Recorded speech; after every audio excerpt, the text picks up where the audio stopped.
In this edition of the Dandy Funhouse, we're going to close out 2024 by looking ahead to 2025 and seeing what's on the horizon for theme parks, movies, pinball, and my favorite TOTY Award nomination picks for the upcoming 2025 Toy of the Year Awards. All this ahead, let's step into the Funhouse.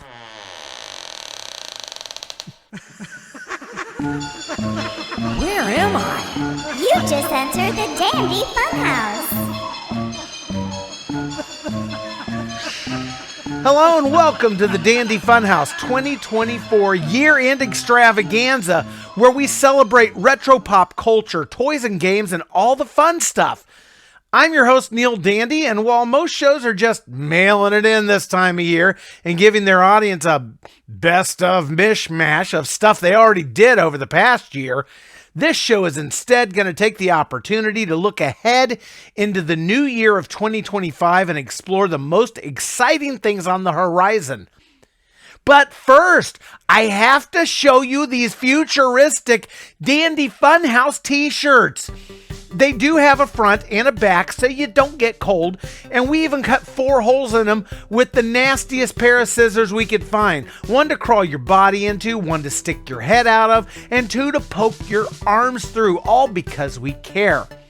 Find them in the Dandy Fun shop at dandyfunhouse.com.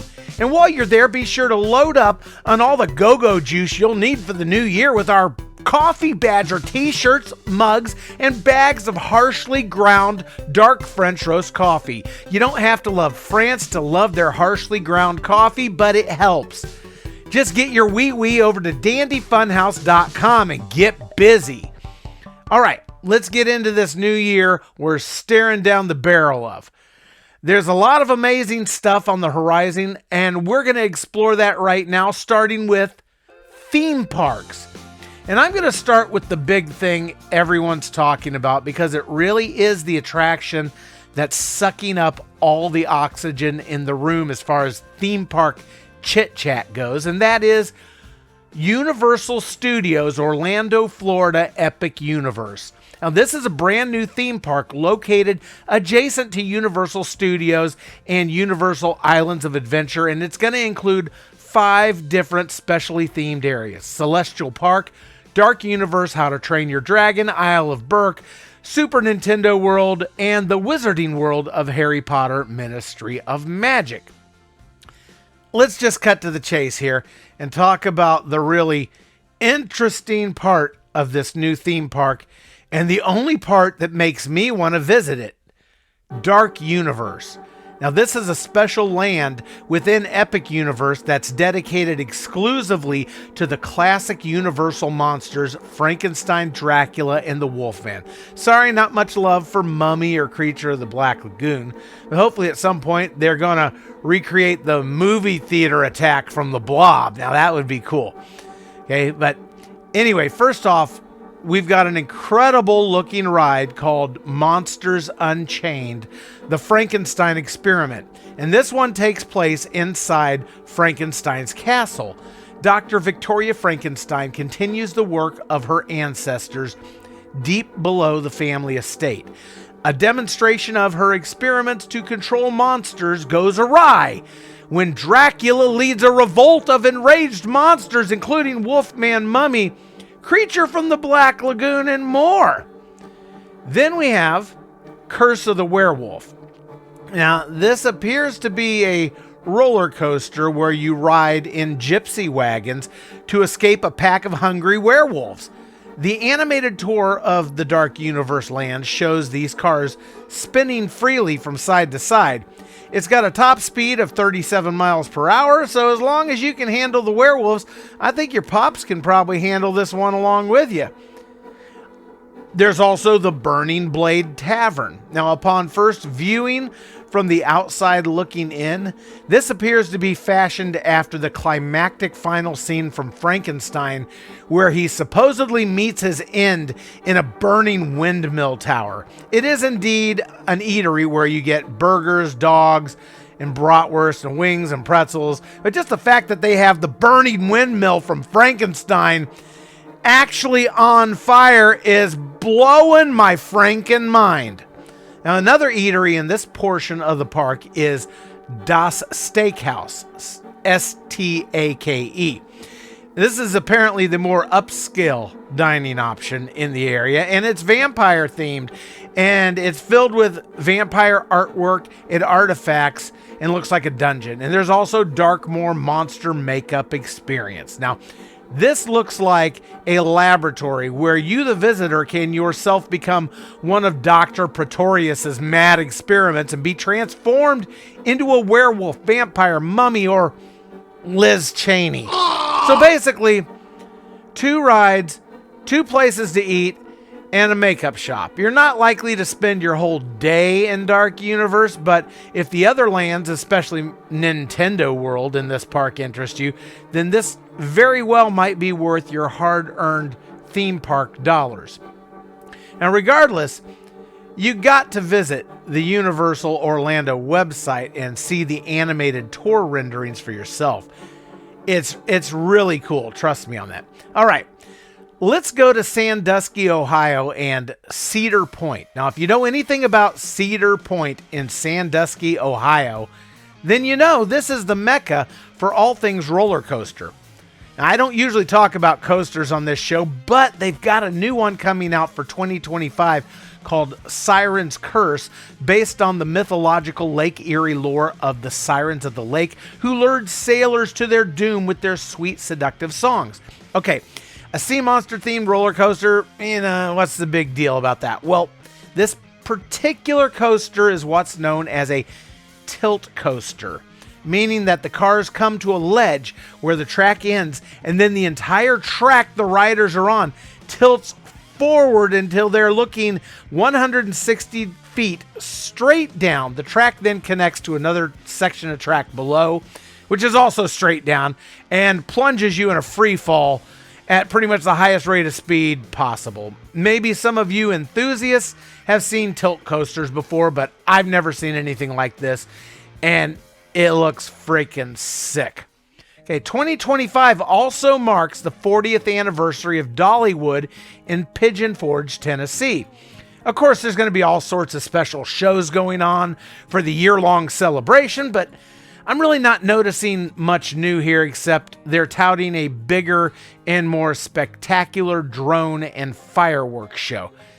Come on, Dolly, step it up a little. Well, let's move on over to pinball. All right.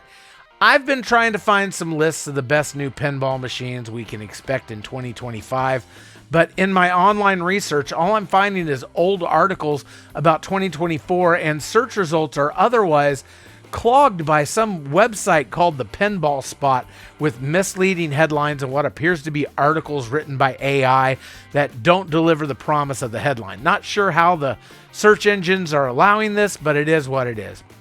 But being the professional that I am, I trudge on. Now, the most anticipated new pinball release I've been able to uncover, in my opinion, would have to be from Spooky Pinball, The Evil Dead, featuring the actual voice of the man himself, Bruce Campbell. Evil Dead Pinball is the 4th game by designer duo Spooky Luke and Corwin Bug Emery. It features a double-barrel shotgun ball launcher and more goodies than you can imagine. The shack, the basement, the severed hand, and a life-size version of the old lady coming out of the top of the backboard. I mean, this thing just looks absolutely bonkers. I cannot wait. Dutch Pinball is highly rumored to be releasing an all-new version of Back to the Future, expected to coincide with the 40th anniversary of the film's release, and this would also mark 35 years since the release of the first Back to the Future pinball by Data East Pinball in 1985. I did learn via naparcade.org of a likely new release from Stern, which would be X-Men 97 pinball. And if you'll be around the Frisco, Texas area this coming March, you might want to flap your flippers over to the 2025 Texas Pinball Festival, happening from March 21st through the 23rd at the Embassy Suites. This will have an abundance of exhibitors where you can see the latest and greatest, along with long-lost classics. engage in tournaments, and just about everything pinball your feeble brain can handle. Learn more and register to attend at texaspinball.com. And I also stumbled across the 41st Annual Pinball Expo, which will be happening from October 15th through the 18th in Schaumburg, Illinois at the Renaissance Schaumburg Convention Center Hotel. At the time of my recording this, it's a little soon to tell you about everything this expo is going to have, but you can bet after 41 years of them holding this event, I think they've got it dialed in, and this should be worthy of your time and attendance should you be able to get your shiny silver balls to Schaumburg. Okay, are you ready for some movies? Now, before I get into the movies I'm looking forward to in 2025, I do want to acknowledge a few of my favorites from 2024.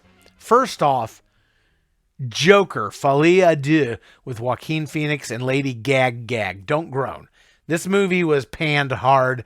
So hard I thought it'd get a flat nose. Now, I don't see how this one is not going to get a Razzie Award. I mean, it's really hands down the biggest flop of the year. Now, knowing how everyone was screaming about what a dud this flick was, I decided to go see it. Clear my mind of all expectations of the payoff of finally getting to see Joaquin Phoenix's Joker run around Gotham doing Joker stuff like everyone wanted him to do. Instead, I let all that go. I cleared my mind, and I allowed the movie to take me where it wanted to and tell me the story it had, not the story I wanted it to have. And what I came away with was a magically tragic tale of the prison life of Arthur Fleck, his experience with a mentally unstable woman with a romantic prisoner infatuation, combined with a burning desire for personal fame and attention, and no second thoughts whatsoever about using up Arthur Fleck for how much of this she could wring out of him. And finally, the courtroom drama of Fleck's mass murder trial and his ultimate, quite unspectacular demise at the hands of a fellow prisoner with a shank. It's an interesting yet uncomfortable tapestry of tragedy, fantasy, and the human condition interwoven into a mega box office flop of preposterous proportions. And for the chutzpah of taking everyone's expectations and money, wadding it all up and tossing it in the garbage while extending a huge special finger to all the built-up pretense surrounding it and the audience along with it, Joker Folie à Deux has indeed earned my respect. What say you? Another one that surprised me was Wicked.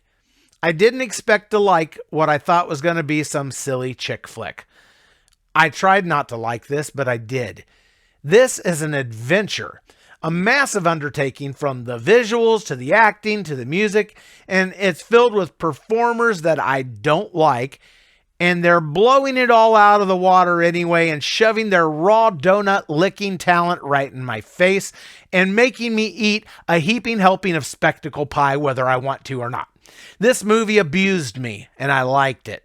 Fantastic all around, and this was just part one. Grab your broom and go see it. And speaking of broomstick riders, Demi Moore in The Substance. Wow. I mean, if you've ever wanted to see Demi Moore in the craziest horror sci-fi film you've ever experienced, you gotta see The Substance. But don't take the kids because she's naked in it. Okay, moving along to the movies I'm looking forward to in 25, or at least that I feel are notable. Like Lilo and Stitch, the live-action remake. That could be good, or it could burn like a kerosene-soaked tiki hut. Jurassic World Rebirth. I don't know, I'm kind of over the whole Jurassic thing, but I'm sure this is going to be a fun popcorn movie. You know. And then we've got the new Superman movie called Superman. As you probably know, Henry Cavill's out and David Corenswet is in. Henry was fantastic. And he was set to reprise this role, and for some reason, James Gunn, the director, recast the part, and I'm really troubled by that. And I was really enjoying the harder edge, darker places they were going with Henry, and now I'm really not sure what's happening or what's going to go on. I do like the new emblem, though, which looks more like an alien symbol than an S, And in my opinion, it should have always looked that way because he's an alien. Okay, a Minecraft movie. This is going to be the big Jack Black flick of 25, and it looks like a fun one for the kids that adults can also enjoy. I've seen the trailer, and to me it looks like one of the newer Jumanji movies, kind of repackaged, in that 4 people get sucked into a game and then connect with an expert builder who then helps them to survive all the different challenges and pitfalls of this crazy, crazy digital world. Zeros and ones. And then there's the live action Snow White. Now, there was a lot of controversy this past year over a picture of a group of actors who were portraying the dwarves, and people were losing their minds and clutching their pearls that they didn't look like the dwarves they grew up and loved. And I'm going to say it, they were upset that the actors weren't white. And believing that they weren't white because of the woke diversity pushing agendas of Hollywood. And I don't even know where to start with this except to say, these were pictures of the motion actors that were going to be replaced with CGI. These were people that the real actors could play against for capturing of more fluid human movements, more realism. You know, what they look like didn't really matter. Now, I'm sick of identity politics myself, being interjected just for the sake of it. But for the love of God, if you're going to get offended about something, know what you're getting offended about. I mean, come on. This stated, speaking of looks, the premise that the gorgeous Gal Gadot playing the evil queen would be jealous of a Dora the Explorer looking girl with clammy skin and a hairy mole on her face is kind of, that's beyond credibility. It's like that SNL skit where Chris Farley competes with Patrick Swayze for the last open slot on the Chippendales dance troupe. I mean, what are we doing here, folks? Okay. Captain America, Brave New World. Okay. I'm not crazy about the title. I mean, it's not bad. It's just not good or interesting. That said, the upgrading of the B-level superhero Falcon, finally putting on his big boy pants and taking up the shield of Captain America, is an interesting angle. I'm looking forward to it. It's about time Falcon got his due. Too bad it will not be in the form of a true Falcon movie, but you could argue that this is a true Falcon movie in that it combines his strengths with the remaining toys and technology of Captain America to take him up to the next level. Hey, I'll take it. I think what I'm reserved about here is I feel this movie is telling me that Falcon wasn't enough the way he was, and he needed Captain America's leftover toys to bring him up to snuff. And to me, that hints of a disrespect for the legacy that's been built up over several movies for the Falcon character. Now, regardless, it's an interesting dynamic. I'm looking forward to seeing it. I just would have at least liked a better title. Brave New World is kind of lackluster. All right. Guillermo del Toro's new adaptation of Frankenstein is going to star Mia Goth, and it's coming in the new year. Now, there's not a lot of information out about this one, much less a trailer. And I'm of two minds about this. Half of me is saying, do we really need another Frankenstein movie? Let's move on to something new and fresh. While the other half of me is screaming with joy like a little teenage fangirl. Of course we need a new Frankenstein movie. Then we have Popeye the Slayer Man. Yes, you heard that right. Who was apparently misconfigured and physically altered by a chemically tainted batch of spinach. He now lurks in the shadows of the old abandoned spinach factory on the docks and metes out his horrific punishments on any who might dare trespass. I'm guessing the rights to Popeye have recently become public domain. I am what I am. Yeah. There's a whole lot more in the world of movies, but honestly, it's mostly sequels, remakes, reboots. But, hey, Dogman is finally getting his own feature film, and that's Hollywood throwing us a bone.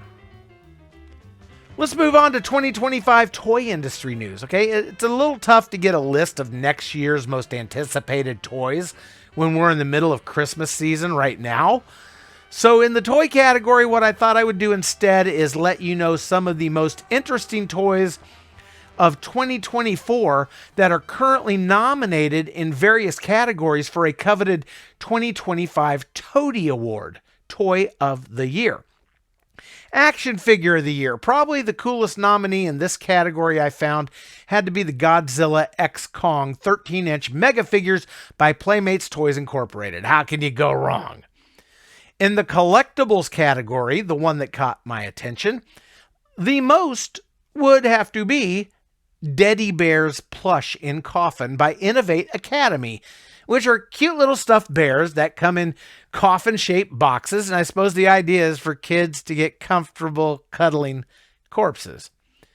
For Construction Playset of the Year, I'm giving the nod to Gecko Run Marble Run by Thames and Cosmos, which is a playset where you set up a series of tracks, tubes, funnels, and loops to hurl your marbles through crazy adventures and scenarios.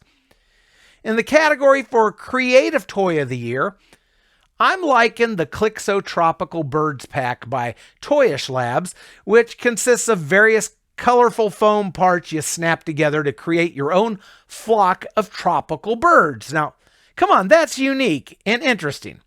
Now, there's also a category for Doll of the Year, which I'm going to skip because as a 56-year-old man, I don't feel quite qualified to make a pick here, but I will venture to say the doll collection name I found most interesting in this category is Yummyland. Now, for the best educational toy, I'm thumbs upping the National Geographic Epic Circuits Science Kit by Blue Marble. I'm looking at pictures of this kit, and I couldn't tell you what half the things are here, but it looks cool. Way cooler than the science kits I played when I was a kid. I just want to dig in and geek out on this thing. Now, for the best game of the year, honestly, the only one nominated that I found interesting was Snap to It by Alinco Electronics, which looks like a bunch of components you snap together to make various electronic gizmos that do electronic gizmo stuff. I'm really not sure how this is a game, but I'm guessing it must be competitive in some nature for it to be in the game category. And in the category of grown-up toys, I didn't see much that caught my attention except for this line of high-end Hot Wheel cars with crazy teal-colored tracks to run them on called Hot Wheels X Daniel Arsham Collection. It just looks like a super nice set of collectibles for the adult Hot Wheel enthusiast. These cars, they're practically jewelry, or if Hot Wheels and Fabergé eggs had babies together. And speaking of babies, for the Tiny Tots in the infant toddler category, I found the Ms. Rachel Surprise Learning Box by Spin Master to be the neatest thing. It looks like you get a colorful box that you stick your hand into and pull out a variety of different toys, because teaching kids to stick their hands and fingers into dark hidden places with the promise of a toy surprise is always a great idea, don't you think? Safety first, people. Now, in the outdoor toy category, speaking of safety, I am liking the East Point Sports Premium Axe Throw Target game by Buffalo Games. It's a freaking home version of axe throwing. How can you not want this? And preschool toy of the year, Fisher-Price Rockin' Record Player has this one hands down. It has to be. It's a modern version of the classic toy record player from the 60s and 70s, but instead of just being a glorified wind-up music box, this thing plays real recordings and scratches like a record when you yank on the tone arm, and it's got a great modern look. That's real nicely done. And specialty toy of the year, I absolutely have to not only go with Pinball Machine Maker Gumball Rally by Thames and Cosmos, but I don't see how I could stand to live with myself if I didn't get my hands on one of these and do a full-on review for this show in the coming year. This is a kit you put together your own actual working pinball machine, and the ball is a gumball. It's pinball and a treat. This is going to be on my show agenda for next year. All right, in the tech toy category, I don't know if I actually like this thing or if I'm creeped out by it or a little of both, but I found the Hero Sound Sensing Robot by Thames and Cosmos, again, to be the neatest thing going here. You basically assemble a 6-legged robot that resembles that responds to audible cues via a handheld clicker like the robot toys we had back in the 70s, but this thing's more sophisticated, and it also dances. And it looks kind of like a mechanical Cyclops spider. Definitely something you want to point towards your sister's bedroom and crawl in there after dark.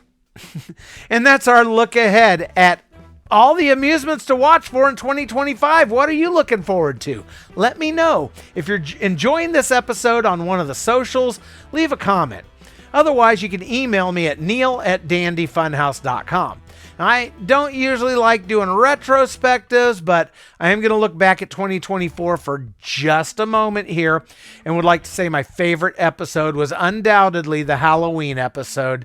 It's always the Halloween episode, and it's always the episode that has my lowest ratings as far as viewership and listenership and readership, but I don't care. I love Halloween, and this year we had the amazing return of Count Drahoon, which just put everything on a whole nother level. Now, Dandy Funhouse plans for 2025? I would love to start including content from you. Yeah, you! Like your theme park visits, toy and game reviews, fun retro amusements. I would really like someone in the pinball industry to show off new machines as well as retro classic pinball. Just remember, while this show is not aimed at kids, it is family friendly and supposed to be something you can enjoy with the kids. So don't be raunchy. You can be gross, just don't be raunchy. Feel free to include a quick plug for yourself and your business as long as the whole thing isn't just one big commercial. Sound interesting? Send me links to your short form videos at neil@dandyfunhouse.com or just use the contact form at the Dandy Funhouse website, dandyfunhouse.com, where you'll also find our patronage page. If you've ever found any value at all in the Dandy Funhouse and would like to support future productions, please consider either buying some merch from the Dandy Fun Shop or becoming a Funhouse supporter via a financial donation. Supporters gain access to exclusive bonus content, and super supporters gain access to that same content. Plus, I will personally mail you something amazing from right here at the Dandy Funhouse Studios if you include your mailing address. Podcast listeners may often support through a donation link in your listening app of choice if the app offers it. Not all do. Just look for a little button with a $sign on it. And your 5-star reviews, wherever you're able to leave them, are highly appreciated. And that, ladies and gentlemen, puts a bow on 2024. Come on back next year for some amazing new adventures in 25, right here at the Dandy Funhouse, where everything is always fun and dandy. See you next year.